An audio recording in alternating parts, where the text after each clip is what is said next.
Hey, what's up? This is 36 Drew coming to you, N3O clan representing. This is game one of the N3O finals. This tournament has been wrapping itself up over the last couple of weeks. It's been about 2 months from start to finish, with very entertaining matches being played along the way from various players, including Sporting Lisbon, and this is Caesar, Huggy Pierre, Dead Hand Dan, some of the N3O big namers that you guys might know.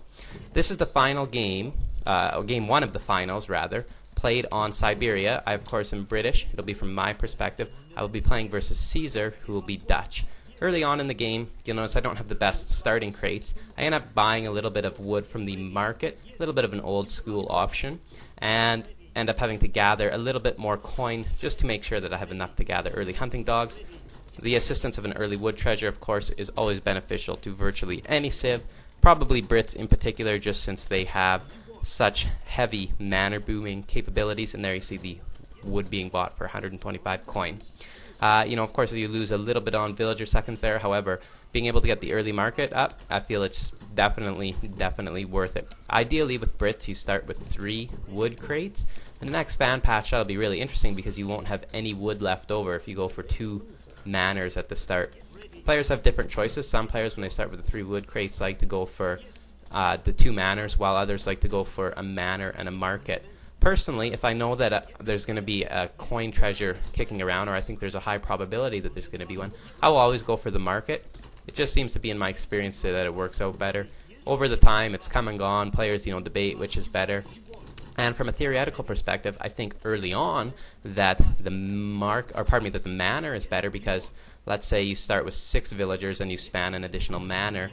That's really like 7 now, or 8 because you'll have 2 manners. Whereas when you go for the market, if you only have 6 or 7 vills on food, you're only adding 60 or 70% of a villager. But as the game goes on, you get a greater return on that upgrade. So, and that's just my thought on it. Really, they're both good options. And, there's not really anything more I have to say about that.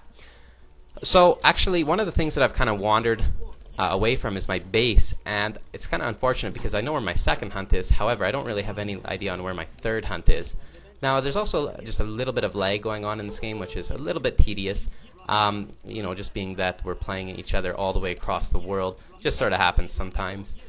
We did a test run. We had a warm-up game before this got started. Our original intent was to have this live broadcast, but we weren't quite set up for that.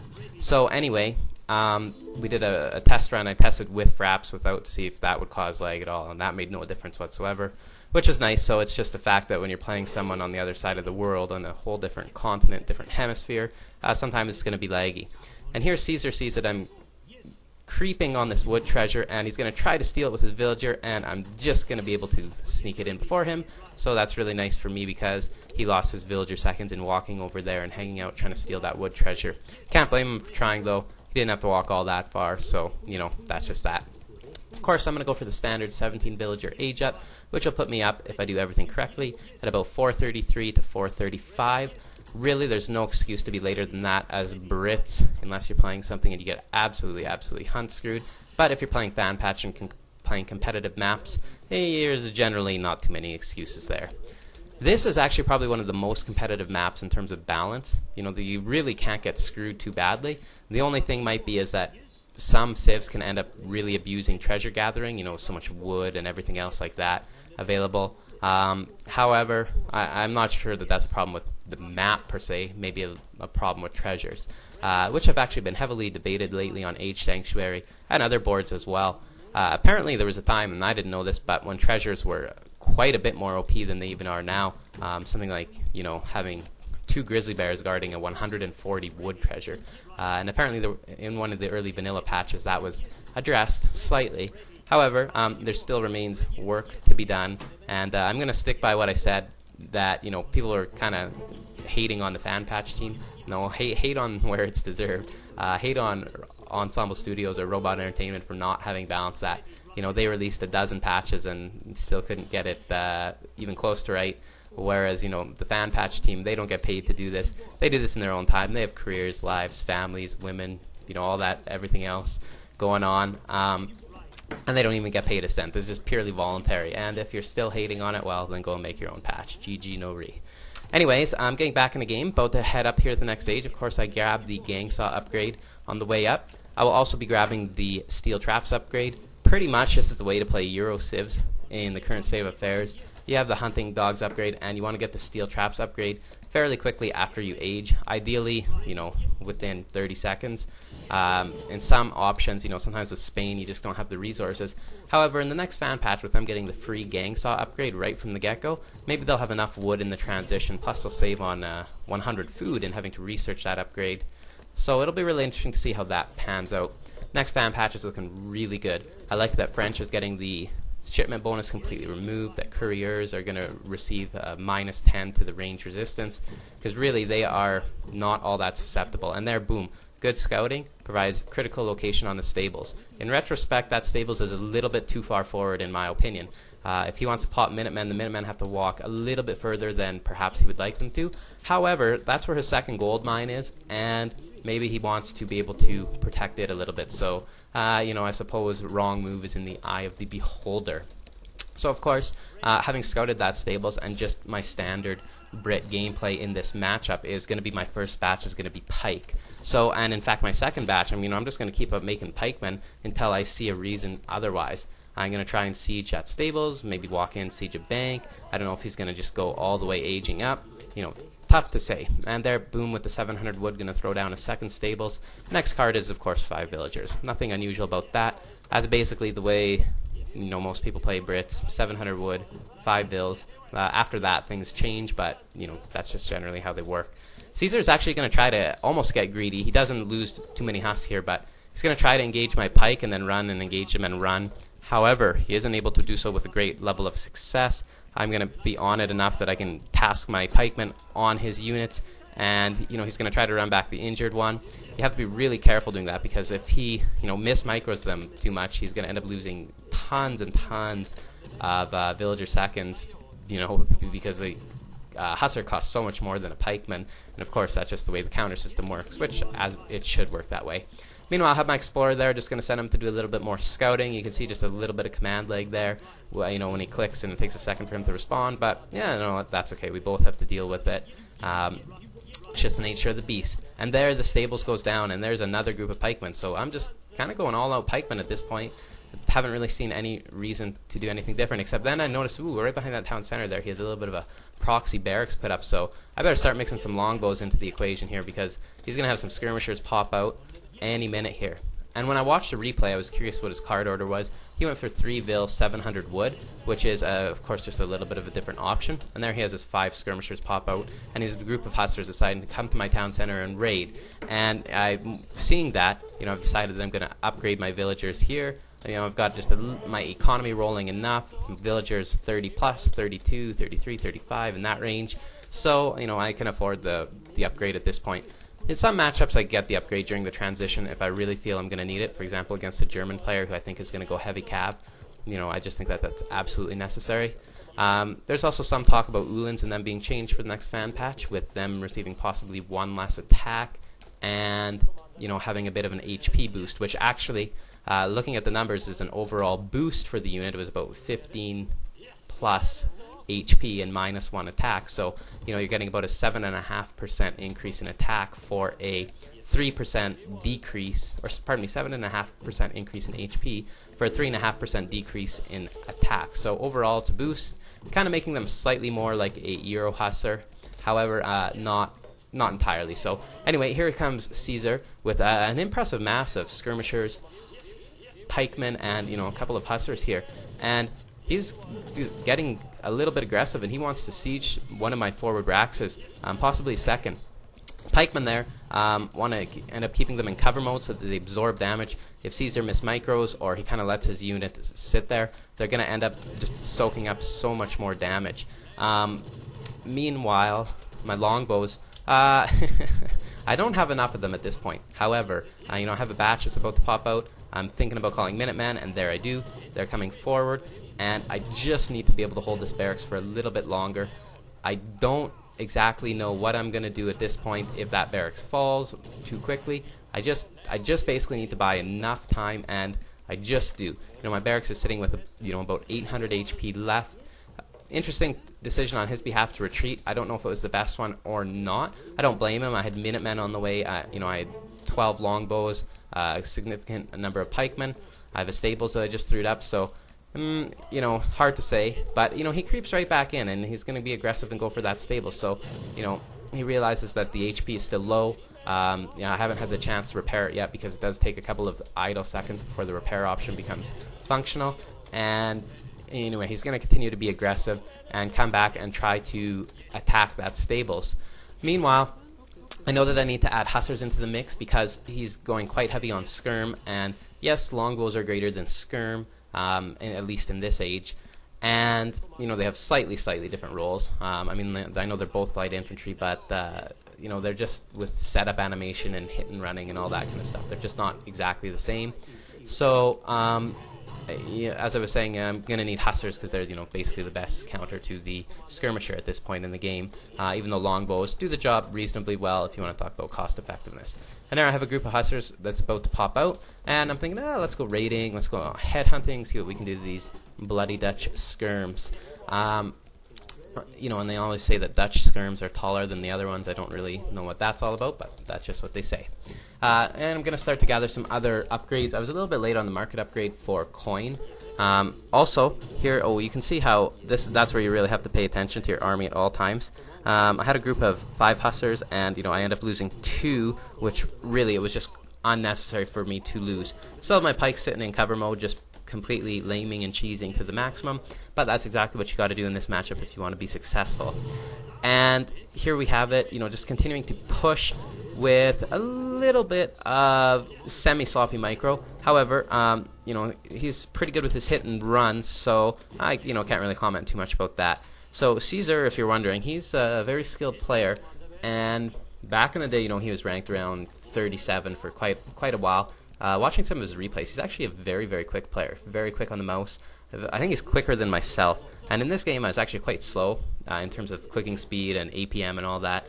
I haven't been feeling 100% lately, and I don't know exactly what's up. Even right now as I'm doing this, I haven't just been feeling all that good. So I don't know if I'm starting to get sick or what the deal is. But that's just the way it goes. Just blame it on the Canadian winters. And I see a downed animal there, and I'm hoping to come across a group of 4, 5, 6 villagers. But I do not. And, I don't have enough information about what's going on the other half of the map, too. Somehow send a group of villagers forward, but thankfully recovered them in time. Score-wise, I have a slight advantage at this point, and I've got a slight advantage for most of the game, but nothing too particularly large. So, you notice that I sent 700 coin. Very nice to send that right when you want to start getting into heavy hussar spamming, because, having both food upgrades, you're going to end up having tons of food rolling in, and then if you get the coin, well, you just end up having a nice eco card balance to spam hussars. They're going to task a pikeman to siege, as well as the hussars and the longbow, because of course they're ranged units. I'm going to have them attacking as much as possible, and it's very you got to be aware of the HP on your buildings for things like that to know, can I just get one more siege in before I start to fight? What do I have to do? And of course that hurts. When you're Dutch and you lose banks, it doesn't matter, it always hurts. So however, he's got a very impressive mass here, and I tasked my hussars onto his skirmishers, but his skirmishers are doing a fine job of mincing up my pikemen, and I'm very quickly going to run out of anti-cav here, and not having done enough damage to his units, I'm going to straight up lose this fight, which is not exactly where I wanted to be with my positioning at this point in the game. I really wanted to get a big advantage, and really when I feel you play these best out of threes, that winning the first game is very, very important. Then you sort of had 2 chances to win after. And just also for the psychological aspects, it's just like anything, I suppose, whether you're playing in the World Series of Baseball, the Stanley Cup of Hockey, any of those sorts of things that are, best of 3, best of 5, best of 7, winning the first game is always going to be a huge advantage psychologically. And, one of the things about playing big games, this is a tournament game. It's a big game for me. Might not be so big for the other guys out there who are playing, in the finals of, big cash tournaments, $1,000, $2,000, $10,000, like the WCG and stuff. Obviously you'd be under a lot more pressure there. But, for me, this is about as high as I'll probably ever get in terms of tournament play and in terms of, the pressure that I'll be under. So, I was a little bit nervous, a little bit shaky. And like I said, maybe that's part of the reason I was moving slow. Maybe I'm not getting as sick as I thought. But anyway, of course, singing in a group of hussars. Always want to have my cav on the move to try to raid. And I'm kind of going, well, there goes down that forward barracks. Have to throw up my barracks in the back now. I do have a pretty good eco rolling, though. Gonna send the wood upgrade at this point. You know, like, any number of cards would have actually been okay. Church card, advanced arsenal, send the other cav attack upgrade. Of course, I have no muskets being made. I generally am not the best in going Musk, Huss versus Dutch. I know some players are able to do it really, really well. I've played versus some, and you know, they time it out almost perfectly, where they have a huge mass of Huss and Musk right as a Dutch player hits H3, and they walk in then, and they basically just max boom before then. However, I've tried playing with that style, and it just, I don't know, for whatever reason, I don't mesh with it. Versus some Civ, it's like an automatic, like versus Germany, I don't know why, I just always go Musk, Huss, and it seems to work, but in this matchup, I just can't do it. So, if you want to talk about control groups here, I've had a couple of Brit VODs along the way, so you probably have heard me say this before, but Control 1 is my group of Longbow, Control 2 is my group of Pikes, Control 3 is my group of Cav, Control 4 is my Stables, Control 5 is my Barracks, Control 6 is my Town Center. When you're an old dog like me and you start to slow down, you have to use things like hotkeys, especially to aid your play. And if you're a young dog and you're still moving quick, well, that's even better, because you'll just be even quicker, and you'll have to, micro everything less. And, as your units pop out of your barracks and your stables, you just add them to the control group. And here we go. Big fight here. Getting very close to the end of the game. I'm going to keep the pikeman sieging on the stables because his cav is nowhere near me. Going to task the longbow to go forward. Going to run forward with the Huss. And going to basically commit to this fight at this point. Going to keep the pikeman. Decided to move them forward, actually, before sieging that stables. I noticed my rally point was set just a little far back there. Need to get those hussars separated out of there. And I don't know here if he was planning to age or what he was, because his mass almost stopped dead there. However, he did have a group of hussars pop out, and longbows actually do okay against some cav. Against mass cav, it's not something you want to do. There comes the next wood upgrade, and I have a group of pikemen sneaking in the back door. And really here, I've got a decent advantage, I think, and I'm not sure what he would be able to do at this point in time. If he was on his way to age, ship some Reuters and skirms, he might have had an option. However, he is not. And I'm going to start to siege his military buildings.